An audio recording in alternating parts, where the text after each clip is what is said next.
کہ اللہ تعالیٰ سے محبت کی انتہا دیکھو کہ ایک طرف بیابان جو ہے صحرا ہے جہاں پہ پانی کا نام و نشان نہیں ہے، جہاں پر کھانے کا نام و نشان نہیں ہے، صرف ایک چیز نظر آ رہی ہے، وہ اللہ کا حکم بس۔ جب اماں ہاجرہ کو حضرت ابراہیم علیہ السلام اس میدان میں چھوڑ کے جا رہے تھے تو وہاں پر دائیں بائیں زندگی کو بچانے کی کوئی چیز نظر نہیں آ رہی تھی، کوئی چیز بھی نظر نہیں تھی، پانی تک نہیں تھا، کھانا نہیں تھا، انسان وہاں موجود نہیں تھا، اور ایک عورت اور اس کا ایک معصوم دودھ پیتا بچہ اس کے گود میں ہے، اور باپ کو حکم دیا جا رہا ہے کہ ماں کو بھی یہیں چھوڑ دو اور بچے کو بھی یہیں چھوڑ دو، ان کو یہاں پر چھوڑ دو اور تمہیں جس چیز کا حکم دیے وہ کر جاؤ۔ اب یہ عشق کی انتہا دیکھے، محبت کی انتہا دیکھے، ایک ہم اپنے اوپر ایک نظر ڈالیں اور ایک ان ہستیوں کو دیکھیں۔ یہ قصے اس لیے نہیں سنائے جاتے کہ سن کے واہ واہ کر لو اور بس پھر ایک کان سے سن لو دوسرے سے نکال، نہیں، قرآن میں بھی اللہ تعالیٰ فرماتے ہیں، قرآن کے اندر بھی کئی قصے نقل ہوئے، قرآن کے اندر بہت سارے قصے ہیں، قوم لوط کا قصہ، حضرت یوسف علیہ السلام کا قصہ، قرآن نے خود قصے بیان کیے، لیکن ان تمام قصوں کو بیان کرنے کے بعد قرآن نے ایک لفظ کہا ہے، لقد کان فی قصصہم عبرۃ لأولی الالباب۔ یہ لفظ، اس لفظ کے اندر جب آدمی کہ عبرۃ لأولی الابصار، عبرۃ لأولی الالباب، کہ اس میں عبرت ہے عقل والوں کے لیے، دیکھنے والوں کے لیے، سوچ سمجھ رکھنے والوں کے لیے، ان قصوں میں بڑی بڑی عبرت موجود ہے۔ حضرت ابراہیم علیہ السلام کا قصہ وہ قرآن نے بیان کیا، جو نمرود کے ساتھ ہوا اس کو بھی قرآن نے نقل کیا، جو اپنے بیٹے کے ساتھ مکالمہ ہوا کہ بیٹا میں نے خواب دیکھا میں تجھ کو ذبح کر رہا ہوں، وہ بھی قرآن نے بعینہ ان الفاظ کے ساتھ نقل کر دیا۔ لیکن ہم سوچیں ان قصوں سے ہمیں کیا سبق ملتا ہے؟ کیا سننا ہی بس رہ گیا، اسے لذت ہی حاصل کرنا ہے یا اس پہ کچھ عمل بھی کرنا ہے، اس سے کچھ سبق بھی نکلتا ہے ہماری زندگی کے لیے؟ کہ ہمیں یہ بتایا جا رہا ہے کہ اللہ کا حکم اتنا قیمتی ہے، اتنا قیمتی ہے کہ 80 سال بعد بھی اگر تمہیں ایک بچہ چاند کی طرح دیا جائے لیکن اللہ کا حکم آ جائے تم نے اس معصوم کی بھی پرواہ نہیں کرنی۔ تم نے اپنے انسان دنیا میں دو چیزوں کے لیے جیتا ہے، اولاد کے لیے اور بیوی کے لیے۔ اولاد کے لیے اور بیوی کے لیے بندہ ہر قسم کی تکلیف برداشت کرتا ہے، گرمی سردی کو نہیں دیکھتا ہے، لیکن کیا ہے کہ میری اولاد ان کا کچھ بنے۔ جس باپ سے کھڑے ہو کے پوچھ لو وہ کہے گا میں اپنے اولاد کے مستقبل کے لیے بھاگ دوڑ کر رہا ہوں کہ میرے اولاد کا کیا بنے گا۔ یعنی انسان کی محبت کی انتہا اولاد پہ ہوتی ہے۔ ماں باپ کو اتنی محبت نہیں دی جاتی جتنا اولاد کو، یہ ایک فطری چیز ہے، یہ فطرت میں ہے، انسان چاہے اس کو نکالنے کی کوشش کرے تو بھی نہیں نکل سکتا۔ جیسے ایک واقعہ میں نے آپ کو سنایا کہ چین کے اندر زلزلہ آیا، عمارتیں گر گئی، لوگ نیچے دب گئے، کئی دنوں کے بعد 7-8 دن کے بعد ایک ملبے سے ایک عورت کو زندہ نکال لی، وہ بھی زندہ اور اس کا ایک دودھ پیتا بچہ بھی زندہ۔ بڑے حیران ہوئے لوگ، یہ کیا؟ چلو ماں ہے، بڑی عمر کی ہے، زندگی کے وہ جو ہے انسان کے بدن میں کچھ خلیے ایسے ہوتے ہیں کہ وہ انسان کو جب بھوک لگتی ہے اس کو احساس دلاتی ہے۔ اگر انسان کھائے نا تو انسان کے اپنے بدن میں اتنی غذا ہوتی کہ اس کو کھانا شروع کر دیتے، اس پہ انسان کچھ دن تک چل سکتا ہے۔ ماں تو زندہ، یہ معصوم بچہ کیسے زندہ رہ گیا؟ یہ تو دودھ کے بغیر اس کا کوئی سہارا نہیں تھا، اور دودھ جب ماں کچھ نہ کھائے تو دودھ کہاں سے آئے؟ ماں کے ہاتھوں کی انگلی اس سے خون نکل رہا تھا۔ انہوں نے پوچھا کہ بچہ کیسے زندہ رہا؟ اس نے کہا 1-2 دن تک تو مجھ میں کچھ تھوڑا بہت دودھ تھا، بچے کو پلاتی رہی، لیکن دودھ ختم ہو گیا، بچے نے بلک کے رونا شروع کر دیا، مجھ سے بچے کا رونا برداشت نہ ہوا تو میں نے اپنے دانتوں سے اپنے انگلیوں کو کاٹا، اس میں سے خون نکالا اور بچے کے منہ میں اس خون کے قطرے ڈالتی تھی اور بچہ خاموش ہو جاتا۔ اللہ، یعنی اولاد کی محبت اولاد کی محبت انسان کو اپنے خون دینے پہ مجبور کرتی ہے، تو انسان دینے پہ دریغ نہیں کرتا کہ میرے اولاد کی زندگی بچ جائے۔ تو اولاد انسان کی محبت کی انتہا ہے، انسان کی محبت کی انتہا ہے۔ قرآن میں اللہ تعالیٰ نے کیا فرمایا؟ انما اموالکم و اولادکم فتنہ، مال کو بھی فتنہ قرار دیا اور اولاد کو بھی فتنہ قرار دیا۔ اولاد کی وجہ سے انسان بہت سے ناجائز کام کر بیٹھتا ہے جو کہ نہیں کرنا چاہیے اس کو، وہ کرتا ہے اولاد کی مجبوری میں کہ اولاد کا مستقبل بنانا ہے۔ ایک بندہ مجھے اپنے حالات بتا رہا تھا، تو میں نے اس سے کہا کہ آپ کی زندگی میں فلاں جگہ سے پیسے آ رہے ہیں، یہ ٹھیک نہیں ہے، آپ اس کو ختم کر دو۔ اچھے عہدے پہ تھا، تو میں نے اس سے کہا آپ یہ جو پیسے لے رہے ہو نا، یہاں تک کہ بینک سے بھی اس نے سود لیا ہوا قرض، تو میں نے اسے کہا اس کو ختم کر دو، کوئی وظیفہ نہ پڑھو، کوئی تعویذ کے چکر میں نہ پڑھو، کسی پیر کے پاس نہ جاؤ، آپ کی زندگی خود بخود ٹھیک ہو جائے گی، آپ کے مسائل حل ہو جائیں گے۔ تو کہنے لگا ایک لفظ جو میں آپ کو سنانا چاہتا ہوں، اس نے کہا مولوی صاحب پتہ کیا بات ہے، ہمیں پتہ ہے ہم جو کر رہے غلط ہے، ٹھیک نہیں ہے، لیکن ہم نے اپنے اولاد کو جو ہے جب معاشرے کے ساتھ لے کے چلنا ہے۔ معاشرے میں کیا ہو رہا ہے، بڑے بڑے اسکولوں کالجوں میں، ان کی یونیورسٹیوں میں ان کے بچے پڑھ رہے، تو میرے بچے عام اسکول میں کیسے پڑھے؟ اس لیے مجھے ان کے لیے حلال حرام جو بھی آئے میں نے ان کو بڑے یونیورسٹیوں میں پڑھانا ہے، ان کو بڑی ڈگریاں دلوانی ہے، اس کے لیے میں نے حلال حرام کو نہیں دیکھنا، میں نے ان کا مستقبل بنانا ہے۔ تو اولاد فتنہ ہے انسان، اگر وہ اولاد نہ ہوتی شاید وہ ان کاموں پہ مجبور نہ ہوتا، نہ کرتا۔ لیکن بات دیکھو، اولاد کی محبت انسان کی انتہا ہے، بیوی کی محبت انسان کی انتہا ہے۔ اللہ تعالیٰ ہمیں یہ دکھانا چاہ رہا ہے کہ میرے بندو تمہیں میرے حکم کی قدر نہیں ہے تو میں تمہیں کر کے دکھاتا ہوں۔ دیکھو میرا حکم ایک ایسے موقع پہ آیا ابراہیم علیہ السلام کے پاس کہ اس کا ایک لخت جگر اور وہ بھی 80 سال کا بوڑھا ہو اور اس کے گھر بیٹا ہو جائے، آپ اندازہ لگاؤ اس باپ کی محبت کی کیفیت کیا ہوگی۔ یہ وہی بندہ لگا سکتا ہے جو صاحب اولاد ہے، جس کو اللہ نے اولاد دی ہے، وہ اس بات کو محسوس کر سکتا ہے کہ 80 سال کے بعد جا کر جو اولاد ملتی ہے اس کی محبت کا عالم کیا ہوتا ہے، یہ خود اندازہ لگا۔ اور بیوی، اس کو بھی حکم ملا اس کو بھی چھوڑ دو اسی بیابان میں، بیٹے کو بھی چھوڑ دو۔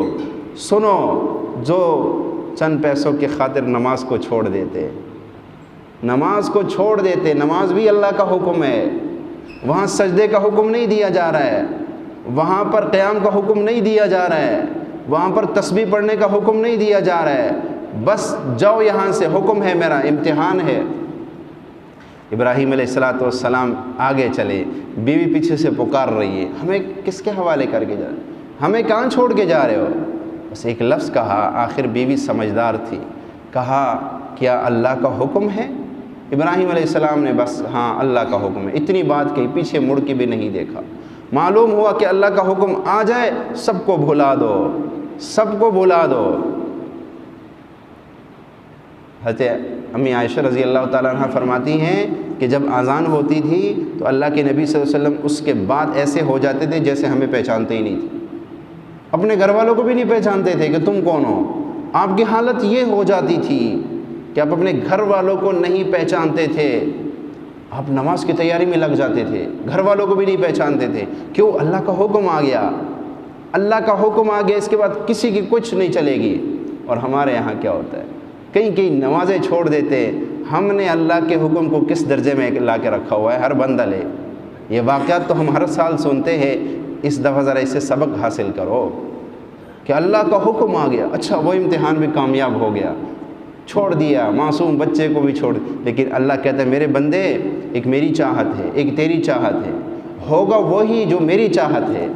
اگر تو اپنی چاہت کو میرے چاہت پہ قربان کر دے گا تو پھر وہ ہوگا وہی جو تیری چاہت ہے۔ اللہ، اگر تو میری چاہت پر اپنی چاہت کو قربان کر دے گا تو ہوگا وہی بندے جو تیری چاہت ہے، جو تو چاہے گا میں وہ کر دوں گا، میں نے تو تجھ سے امتحان لینا ہے، مجھے کیا ضرورت ہے تیری قربانی کی، میں نے تو چیک کرنا ہے اس بندے کو کہ اس کے دل میں میرے حکم کا احساس کتنا ہے، اس نے مجھے رب تو مانا ہے، یہ زبان سے تو کہتا ہے میرے اللہ تو ہی میرا رب ہے، لیکن اس کو آزما کر تو دیکھو کیا واقعی اپنے بات میں پکا بھی ہے یا ویسے ہی کہہ رہا ہے۔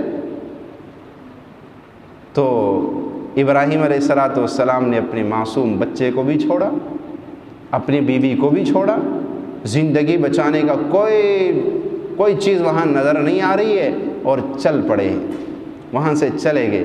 اللہ نے امتحان لینا تھا، ہو گیا، کامیاب کر دیا۔ اس جگہ کو اللہ نے وہ مقبولیت بخشی، وہ محبوبیت بخشی کہ ہر بندہ جا کر ان کی اس ادا کو زندہ کر کے آتا ہے۔ اللہ، ان کے اس ادا کو زندہ کر کے آتا ہے۔ اللہ کو اس کی یہ ادا جو وہ اپنے بچے کے پیاس کو دیکھ کے تڑپ رہی تھی، کبھی ادھر بھاگی کبھی ادھر بھاگی، اللہ نے اس کو حج کا ایک رکن بنا دیا۔ عمرے کے لیے جاؤ تو صفا مروہ کے چکر لازمی ہے۔ یہ اللہ کو ان کی ادا اتنی پسند آئی کہ ان سے امتحان لیا، وہ امتحان میں کامیاب ہو۔ لیکن یاد رکھو، زندگی میں صرف حضرت ابراہیم علیہ السلام کا امتحان نہیں ہوا، میرا بھی ہو رہا ہے، آپ کا بھی ہو رہا ہے، پر میں اور آپ اپنی زندگی کے امتحان کو امتحان سمجھے نہیں ہے۔ آج صبح بھی ہم سے امتحان لیا گیا، ابھی بھی ہم سے امتحان لیا جائے گا، عصر کے ٹائم پھر امتحان آئے گا، مغرب کے ٹائم پھر امتحان آئے گا، عشاء کے ٹائم پھر آئے گا۔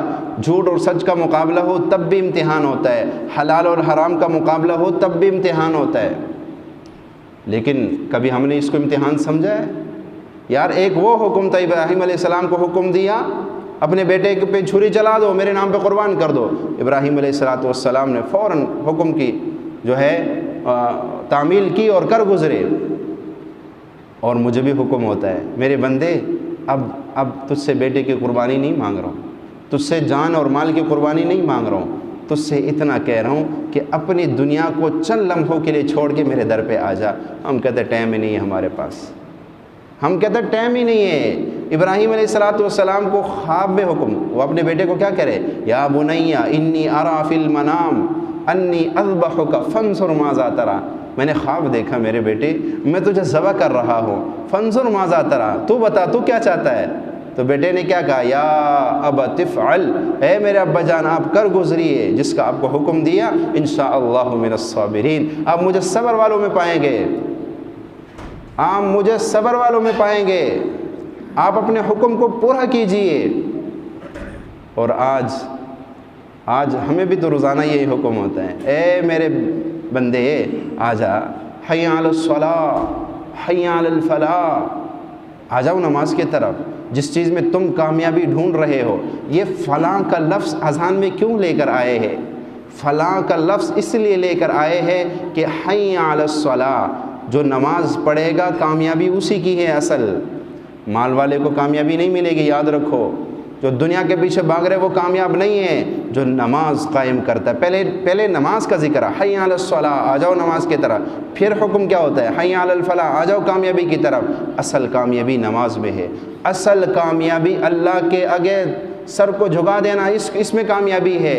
اللہ کے حکم کو مان لینا، اصل کامیابی مومن کی یہ ہے، وہ نہیں ہے جس کے پیچھے تم لگے ہو۔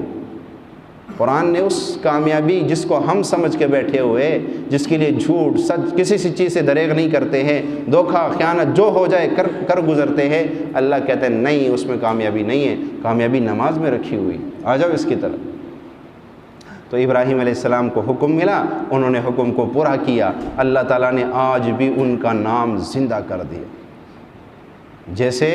جیسے کہ ہمارے ملک میں کوئی بہت اہم کارکردگی کرے، کوئی ایسا کام کرے تو اس کو حکومت کے سطح پر انعام سے نوازا جاتا ہے، سلامی پیش کی جاتی ہے کہ اللہ تعالیٰ نے بھی حضرت ابراہیم علیہ السلام کی کامیاب زندگی گزارنے پر ان کو جو حکم ملا انہوں نے پورا کیا، اس پہ اللہ نے ان کو سلامی پیش کی۔ اور ہمیں قیامت تک حکم ہے کہ تم نے بھی حضرت ابراہیم علیہ السلام کو سلام کرنا ہے۔ اور جب بھی ہم قرآن پڑھتے ہیں تو قرآن کہتا ہے سلام علی ابراہیم، سلام علی ابراہیم، سلام علی ابراہیم۔ ایک بندے کو میں نے دیکھا مقام ابراہیم کے پاس کھڑے ہو کے وہ کہہ رہا ہے سلام علی ابراہیم، سلام علی ابراہیم۔ اس کے بعد جب بھی میں مقام ابراہیم پہ آتا تو میں بھی کہتا سلام علی، اللہ نے اس سلام کو زندہ رکھ دیا۔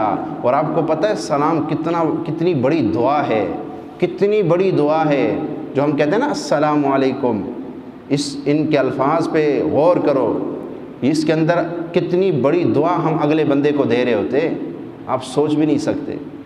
جب آپ سے کوئی کہے نا السلام علیکم، سلام کا جواب ضرور دیا کرے۔ پتہ نہیں کس کی زبان مبارک ہو اور آپ کی زندگی میں سلامتیاں آ گئی تو ہو رہا کیا؟ مجھے یہ بتاؤ کہ ایک کمرے کے اندر اگر لائٹ چلا دیا جائے، روشنی کا انتظام کر دیا جائے تو وہاں اندھیرا رہتا ہے؟ سورج نکلا ہوا ہے تو اندھیرا خود بخود بھاگ جاتا ہے۔ ایسی ہی جب سلامتی ہماری زندگی میں آئے گی تو یہ جو زندگی کی پریشانیاں، ٹینشنیں، بیماریاں، یہ خود بخود ختم ہو جائیں گی، یہ ختم ہو جائیں گی جب سلامتی زندگی میں آئے گی۔ اور حضرت ابراہیم علیہ السلام کو سلام پیش کیا جا رہا ہے، سلام علی ابراہیم، کہ انہوں نے کیا کیا؟ اللہ کے حکم کی تعمیل کی۔ آج ہم بھی اللہ کے احکامات کے ساتھ کیا مذاق کر رہے ہیں، نماز کے ساتھ ہم کیا حشر کر بیٹھے، اگر ہم پہ زکوٰۃ فرض ہے تو اس کے ساتھ ہم نے کیا حشر کر دیا، اگر ہم پہ حج فرض ہے تو ہم اس کے لیے پتہ نہیں کتنے بہانے نکال کے بیٹھے ہوئے، وہ جی بیٹی کی شادی کرنی ہے، وہ جی گھر بنانا ہے، وہ جی یہ کرنا ہے۔ حج پہ پتہ ہے 12-13 لاکھ روپے لگیں گے، یار اتنے پیسے لگاؤں گا، وہاں جاؤں گا، اس سے اچھا کہ میں اپنی بیٹی کی شادی کر لوں۔ تو بیٹی کی شادی تو لاکھ دھوں میں بھی ہو سکتی ہے، رسم و رواج کی تو کوئی حد نہیں ہے، رسم و رواج تو آپ 1-2 کروڑ بھی لگا دو تو بھی کم ہو گئے ہیں۔ شادی پہ جتنا مرضی خرچے کر لو پھر بھی رشتہ دار راضی نہیں ہوتے، یہ لکھ لو، جتنے مرضی خرچہ کر لو پھر بھی رشتہ دار راضی نہیں ہوں گے، نقص نکال کے جائیں گے۔ ہمارے ایک استاد فرمانے لگے کہ ہم ایک شادی پہ گئے تو واپسی پہ آ رہے تو 2 بابے آپس میں کہہ رہے ہیں یار کیسی شادی تھی، مجھے تو بوٹی ہی نہیں ملی، اور اس بیچارے نے جانور ذبح کر دیا اور اس نے پتہ نہیں کتنا خرچہ کیا، اور یہ اس کے بعد تبصرے کیا کر رہے ہیں، ایک دوسرے کو کہہ رہے ہیں یار عجیب شادی تھی، مجھے تو بوٹی بھی پوری نہیں ملی۔ تو بھائی لوگ راضی نہیں ہوتے، جب اللہ کا حکم آ جائے اس کو پورا کرو۔ حج کا حکم ہے، اگر تمہارے اندر حج تم پہ فرض ہے تو فوراً اس فریضے کو پہلے ادا کرو۔ اگر جیسے اب قربانی ہے، اب قربانی کے آتے ہوئے ہمیں اپنے قرضے بھی یاد آ جائیں گے، ہمیں اپنے سارے مسئلے پریشانیاں بھی یاد آ جائیں گی کہ کسی طرح میں قربانی سے بچ جاؤں۔ قربانی اللہ کا حکم ہے، ایک اللہ نے حضرت ابراہیم علیہ السلام کو بیٹے کو قربان کرنے کا حکم دیا۔ اللہ ہمیں دکھانا چاہ رہے ہیں میرے بندو تم سے میں ایک جانور کی قربانی مانگ رہا ہوں جو 20-25 ہزار میں آ جاتا ہے، ٹھیک ہے، یعنی 20-25 ہزار میں ایک حصہ آ جاتا ہے نا، ایک حصہ تم سے تو میں وہ قربانی مانگ رہا ہوں۔ دیکھو ابراہیم علیہ السلام کو، اس سے میں نے اس بیٹی کی قربانی مانگی جو 80 سال کے بعد جا کے ان کو بیٹا دیا گیا۔ اس بیٹے کی عمر جب 12-13 سال کی ہوئی، 12-13 سال کا بچہ ہو تو کتنی محبت ہوتی، اور پھر حکم آ جائے کہ اس پہ چھری چلا دو۔ آج کوئی باپ اپنے بیٹے کو مارے نا تو سارا دن اس کا دل دکھتا ہے کہ میں نے اپنے بچے کو کیوں مارا ہے۔ کوئی بھی ماں باپ اپنے بچوں کو خوشی سے نہیں مارتا، یاد رکھ لو۔ کوئی ایسا باپ ہے کہ جو مجھے کہے میں اپنے اولاد کو جب مارتا ہوں مجھے بڑی خوشی ہوتی ہے، سکون ملتا ہے؟ نہ، مجبوراً ہو کے ہاتھ اٹھانا پڑتا ہے، اور مجبور ہو کے جب بچے کو مارا جاتا ہے اس کے بعد اپنے دل کی کیفیت پہ ایک نظر دوڑاؤ تو دل میں افسوس ہوتا ہے کہ میں نے بچے کو نہ مارا ہوتا۔ تو اس بوڑھے کا حال کیا ہوگا جس کو 80 سال کے بعد کہا جا رہا ہے اپنے بچے کے پر چھری چلا دے، اللہ اکبر، اور وہ اس حکم کو ماننے کے لیے فوراً تیار ہو گیا۔ محبت کی انتہا تو دیکھیں۔ فرشتوں نے کہا یا اللہ ہم ابراہیم علیہ السلام کا امتحان لینا چاہتے ہیں، آپ سے بڑی محبت کرتے ہیں، خلیل اللہ کا لقب پا لیا انہوں نے، چیک تو کرے کیسی محبت ہے آپ سے۔ تو کہا دیکھ لو، ابراہیم علیہ السلام ایک جنگل بیابان میں بکریاں چرا رہے تھے۔ بکری چرانا سنت انبیاء ہے، ہر نبی نے بکریاں چرائی ہے، اور اس میں بھی بہت بڑی حکمت ہے کہ بکری ایک ایسا جانور ہے کہ یہ قابو میں بہت مشکل سے آتا ہے، تو نبیوں نے امت کو سنبھالنا تھا، تو یہ ان کی تربیت کا ایک حصہ ہے، تو بکری رکھنا سنت ہے۔ اگر آپ کو اللہ نے توفیق دی ہے اور آپ رکھ سکتے تو بکری ضرور رکھا کریں سنت کی نیت سے۔ تو حضرت ابراہیم علیہ السلام بکریاں چرا رہے تھے، جنگل میں فرشتہ آیا اور اس نے کہا اللہ۔ جب اللہ کی آواز آئی ابراہیم علیہ السلام نے دیکھا آواز کہاں سے، دیکھا ایک حسین و جمیل جوان اللہ کی صدا لگا رہا ہے، کہا ہے اتنی پیاری آواز اور اتنا پیارا نام، ذرا ایک دفعہ پھر کہہ دو۔ انہوں نے کہا نہیں بس ایک ہی دفعہ میں نے کہنا تھا. انہوں نے کہا منت کی کہ آپ کہہ دو. انہوں نے کہا میں کہہ تو دوں گا, آپ دو گے کیا؟ انہوں نے کہا میری آدھی بکریاں میں آپ کو دے دوں گا. انہوں نے پھر کہا اللہ. انہوں نے کہا اچھا ایک دفعہ پھر کہہ دو. انہوں نے کہا اب کیا دو گے؟ کہا جو یہ آدھی بکریاں یہ بھی تمہیں دے دوں گا. انہوں نے پھر کہا اللہ. ان کو اتنی لذت آئی کہ مولانا رومی رحمہ اللہ فرماتے ہیں جب میں کہتا ہوں اللہ تو میرا سارا بدن شیرنی کی طرح میٹھا ہو جاتا ہے. جیسے مٹھائی کے اندر شہد کے اندر مٹھاس ہوتی ہے, فرمایا میرا سارا بدن ایسے میٹھا ہو جاتا ہے جب میں کہتا ہوں اللہ اللہ. تو ابراہیم علیہ السلام نے جب انہوں نے پھر کہا, انہوں نے ایک دفعہ پھر کہہ دو اللہ. تو انہوں نے کہا اب کیا دو گے؟ کہا اب میں تمہارا غلام بن کے ان بکری کو چراؤں گا. اللہ انہوں نے کہا ٹھیک ہے. یہ اللہ کی محبت میں جس کو کہتے ہیں فنا فی اللہ, یہ اللہ کی محبت میں فنا فی اللہ ہو چکا ہے. تو محبت کا یہ عالم تھا. تو اس لیے آج ہم بھی اللہ سے محبت کے دعوے کرتے ہیں نا, آج ہم بھی اپنے نبی سے محبت کے دعوے کرتے ہیں. تو یہ کوئی مشکل کام نہیں ہے. یہ کوئی مشکل اپنے آپ کو پہچاننا کہ میں محبت الہی میں, محبت اللہ کے نبی صلی اللہ علیہ وسلم کی محبت میں کامیاب ہوں یا کچا ہوں, یا مجھے ویسے یہ نفس تسلیاں دے رہے کہ تو بہت بڑا عاشق رسول ہے, بس ٹھیک ہے, اور تجھے نماز پڑھنے کی ضرورت نہیں ہے, تجھے کسی حکم پورا کرنے کی ضرورت نہیں ہے کیونکہ تو عاشق رسول ہے. آج ہمارے معاشرے میں چند رسم و رواج ہم نے ایسے رکھ لیے کہ ان کو پورا کر لینا ہم عشق رسول کی علامت سمجھتے ہیں. نماز پڑھی نہ پڑھی کوئی پرواہ نہیں ہے, زکوٰۃ دی نہ دی کوئی پرواہ نہیں ہے, گھر میں حلال حرام آ رہا ہے کوئی پرواہ نہیں ہے. بس چند رسوم ایسے جو کہ سال بھر میں آپ سب کو پتہ ہے, بس وہ پورے کر لو تو پھر کیا ہوگا, ہم عاشق رسول بن جائیں گے.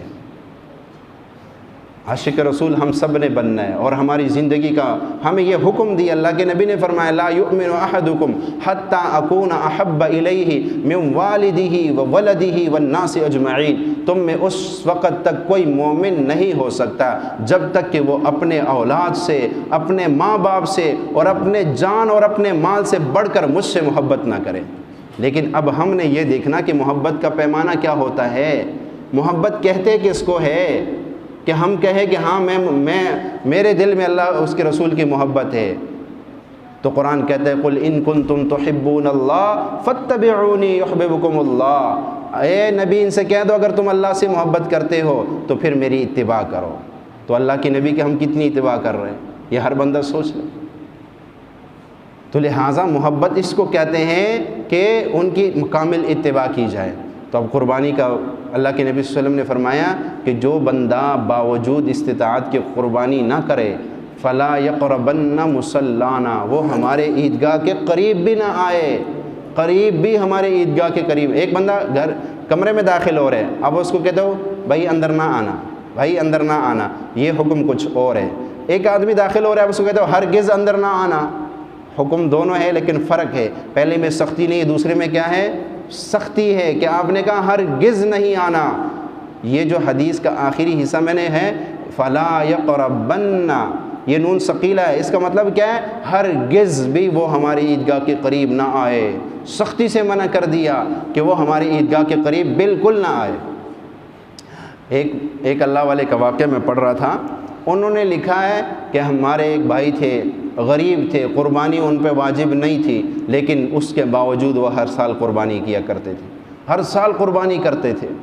کہا کہ وہ فوت ہو گئے, میں نے ان کو خواب میں دیکھا تو وہ ایک فرمایا میں نے خواب میں جو دیکھا وہ اس طرح دیکھا کہ قیامت برپا ہو گئی, لوگ اپنے قبروں سے نکل کے حشر کے میدان کی طرف جا رہے ہیں. میں نے اس اپنے بھائی کو دیکھا کہ وہ ایک سفید گھوڑے پہ سوار ہے اور دائیں بائیں بہت سارے گھوڑے ہیں اور وہ جا رہا ہے. تو میں نے اس سے کھڑے ہو کے پوچھا کہ یہ اللہ نے تیرے ساتھ کیا معاملہ کیا, تو ہر سال قربانی کرتا تھا. تو اس نے کہا کہ مجھے قربانی کی وجہ سے میری بخشش نہیں ہوئی, میری بخشش سنے تو صحیح, کہا میری بخشش اس طرح ہوئی کہ ایک بڑھیا غریب تھی, میں نے 6 درہم اس کی خدمت کی, اس 6 درہم دینے پر میں اللہ نے میری بخشش کر دی. تو کہا تیری وہ قربانیوں کا کیا بنا؟ کہا یہ جو تجھے گھوڑے نظر آ رہے ہیں یہ وہی میری قربانیاں ہیں جو میں نے ہر سال اللہ کے نام پہ دیا کرتا تھا۔ اور کہا جو سب سے پہلی قربانی میں نے اللہ کے نام پہ دی وہ یہ گھوڑا ہے جس پہ میں سوار ہوں۔ اور فرمایا اب تیرا ارادہ کیا ہے؟ میں نے اس سے پوچھا، اس نے کہا اب میرا ارادہ ہے اس گھوڑے پہ سوار ہو کے سیدھا جنت میں داخل ہو جاؤں، سیدھا جنت میں داخل ہو جاؤں گا۔ اللہ کے نام پہ جو قربانی دی جاتی ہے نا یہ رائے گاہ نہیں جاتی ہے۔ ایک چھوٹا سا واقعہ سنا کے اپنی بات ختم کرتا ہوں۔ ہمارے اللہ والے لاہور میں رہتے، وہ فرمانے لگے کہ میرے پاس ایک کرنل صاحب آتے تھے، کسی زمانے میں آتے رہتے تھے، تو ایک دفعہ مجھے کہنے لگے کہ میں عید کی چھٹیوں پہ جا رہا ہوں، بڑی عید کی چھٹیاں ہو رہی ہیں۔ تو کہا میں نے اس سے کہا عید پہ آپ قربانی کہاں کرتے ہو؟ اسلام آباد میں رہتا تھا۔ اس نے کہا جی ہم اپنے وہیں پہ کرتے جہاں۔ کہا میں نے کہا تمہارا گاؤں کہاں پہ؟ اس نے ہری پور کے قریب کو بتایا وہاں۔ کہا میں نے اسے کہا کہ میرا ایک مشورہ ہے، تم قربانی وہاں کرو گے جہاں سارے بڑے بڑے امیر لوگ رہتے ہیں، جہاں پہ ایک ران سے کم دینے پہ کام نہیں بنتا، اگر کسی کو گوشت دینا بھی ہوا تو پورا ایک ران دینا پڑے گا۔ آپ قربانی کرتے ہو نا، اپنے گاؤں میں جا کے قربانی کر لینا، آپ کے علاقے میں جتنے غریب لوگ ہیں ان سب پہ گوشت تقسیم کر لینا، اس سے آپ کو بہت زیادہ ثواب ملے گا۔ اس نے کہا ٹھیک ہے آپ کا حکم ہے، میں انشاءاللہ کروں گا۔ وہ چلا گیا، اس نے قربانی کی اپنے گاؤں میں جا کر اور سارا گوشت غریبوں پہ تقسیم کر دیا۔ لیکن وہ کچھ عرصے بعد میرے پاس آیا، کہنے لگا ایک عجیب معاملہ ہوا۔ کہا وہ کیا؟ کہا میری بیوی بڑے عرصے سے بیمار تھی، کوئی ڈاکٹر میں نے نہیں چھوڑا، کوئی ہاسپٹل میں نے نہیں چھوڑا، ہر جگہ ان کا علاج کروایا۔ قربانی ہم ہر سال اسلام آباد میں کرتے تھے، بڑے گھر میں رہتے تھے، تو بس وہ جو ہے جیسے ان لوگوں کا طریقہ ہوتا ہے۔ آپ نے جب کہا نا کہ قربانی اپنے علاقے میں کرو اور گوشت مستحق تک جا کے پہنچاؤ، غریبوں تک پہنچاؤ، میں نے اپنے علاقے میں قربانی کی اور سارا گوشت میں نے نا غریبوں پہ تقسیم کر دیا۔ کہا چند دن کے بعد میرے نا بیوی کو الٹیاں آئیں اور خون کی الٹیاں آئیں، اور یہ ہوا سارا معاملہ خواب میں۔ خواب کے اندر ان کو الٹیاں آئیں خون کے، اور اس میں کچھ چیزیں تھیں بچھو کی طرح، اور اس طرح جو ہے سانپ بچھو کیڑے مکوڑے تھے اس الٹیوں میں، اور وہ اس نے الٹی کی، اور اس کے بعد جب وہ جاگی وہ ایسی صحت مند ہوئی، ایسی ٹھیک ہوئی کہ ہم خود حیران ہو گئے یہ ہوا کیا ہے۔ کہا یہ سارا کچھ جو ہوا یہ قربانی سے ہوا کہ ہم نے قربانی کی اور مستحق تک ان کا گوشت پہنچایا۔ کوشش کرے، قربانی تو ہم سب کرتے ہیں، اپنے قربانی کے جو ہم قربانی کریں اپنے حصے کے جو ہے نا گوشت کے 3 حصے کر لیے جائیں، ایک اپنے لیے رکھ لیے جائے، ایک اپنے پڑوسیوں کو دے دیا جائے، اور ایک مستحق غریب لوگ ہیں جنہوں نے قربانی نہیں کی ان تک پہنچایا جائے۔ اور اگر اللہ نے آپ کو استطاعت دی تو پورا جانور کر کے وہاں جا کر تقسیم کرے، اپنے ہاتھ سے تقسیم کرے، کسی کے حوالے نہ کرے، اپنے ہاتھ سے جا کر غریبوں کے گھر دے، اس سے جو سکون آپ کو ملے گا، جو راحت ملے گی آپ سوچ نہیں سکتے۔ اللہ